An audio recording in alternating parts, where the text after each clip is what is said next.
Assalamualaikum warahmatullahi wabarakatuh. Alhamdulillahirabbil alamin wassalatu wassalamu ala asrofil anbiya'i wal mursalin sayyidina Muhammadin wa ala alihi washabbihi wa barik wa salim. Amma ba'd.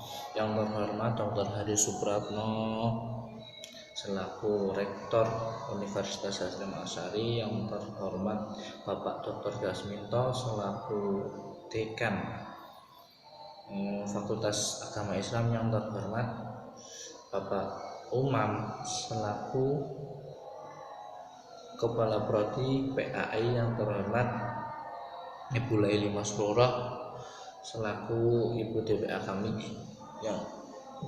yang terhormat Abi Hanifuddin selaku dosen pengampu mata kuliah media pembelajaran dan pencetus metode Hanifida. Dan yang terakhir adalah yang terhormat untuk orang tua kami. Karena apa? Karena telah membiayai kami dan selalu mendoakan kami sehingga kami bisa sampai melakukan pendidikan ke jenjang universitas saat ini. Langsung saja, di sini saya akan sedikit menyampaikan tentang media audio pembelajaran. Di sini ada 4 pembahasan tentang audio pembelajaran, yaitu pertama pengertian, yang kedua jenis-jenis, yang ketiga ciri-ciri, yang keempat cara merancang audio pembelajaran. Yang pertama ada pengertian. Media audio pembelajaran adalah alat yang memfasilitasi pengalaman belajar melalui penggunaan elemen audio seperti rekaman suara, narasi, musik, dan efek suara. Nah, dari pengertian di atas kita bisa pahami bahwa audiovisual yang digunakan dalam pembelajaran itu contohnya dalam bahasa Inggris, yaitu ada metode listening. Dalam metode listening ini kita disuruh mendengarkan orang menyampaikan narasi atau bermain musik, terus kita untuk bisa menyimpulkan dari narasi tersebut. Yang kedua adalah jenis-jenis audio. Yang pertama adalah rekaman suara. Rekaman suara itu yaitu tadi seperti contohnya listening tadi. Rekaman suara kan itu direkam dahulu lalu kita sampaikan dalam pembelajaran. Yang kedua podcast. Podcast ini sudah relevan di zaman sekarang karena bisa diakses dimanapun. Contohnya di Noise, seorang Habib Hussein Ja'far itu menyampaikan materi-materi dakwahnya menggunakan podcast atau pembicaraan 2 orang. Terus audiobook. Audiobook ini adalah materi bacaan lain yang dibacakan. Jadi audiobook ini adalah seseorang membacakan sebuah buku lalu disebarkan lalu bisa didengarkan oleh para audien. Yang ketiga adalah musik. Musik sudah pasti menggunakan audio. Terus yang ketiga efek suara. Efek suara seperti ini penambahan efek suara. Yang ketiga ada ciri-ciri audio.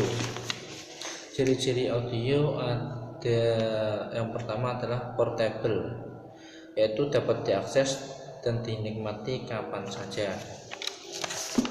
Nah, menggunakan audio pembelajaran ini adalah pemanfaatannya.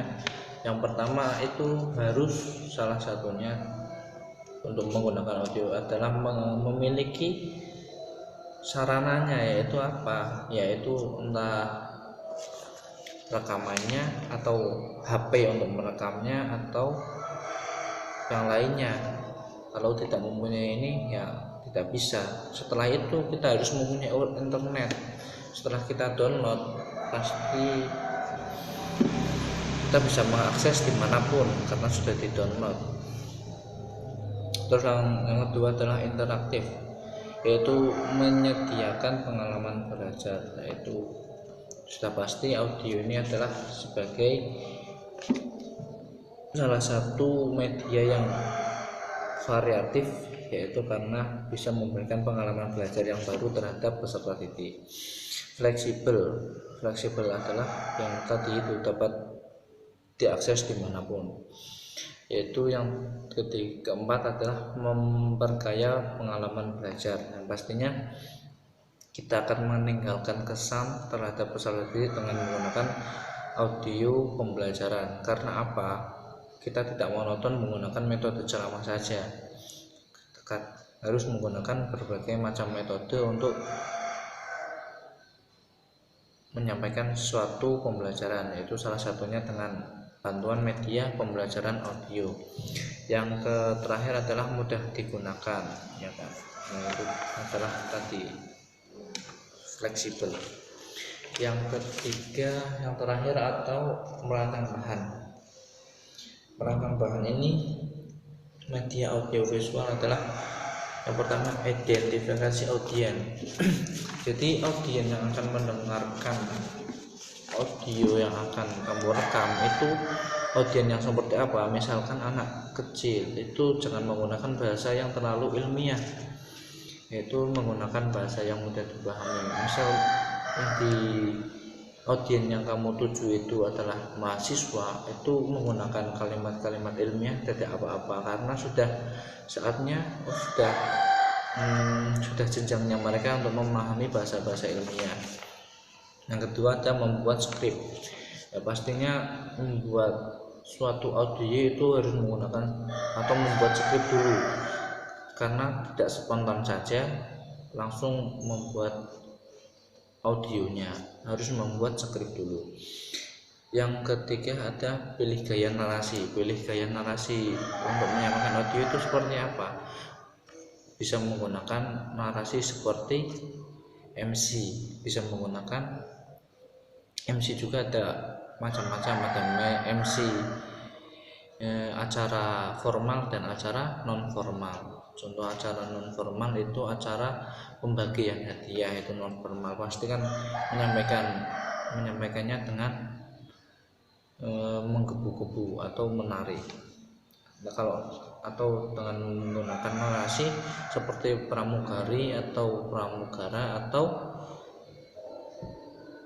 yang lainnya, itu bisa.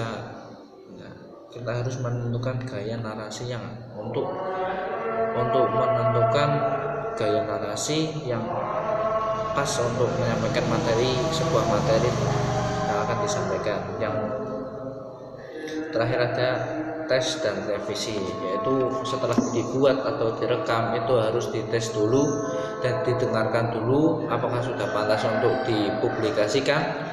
Jika ada kekurangan maka harus direvisi lagi agar lebih baik dan lebih baik lagi. Terima kasih, mungkin segitu saja yang dapat saya sampaikan tentang audio pembelajaran.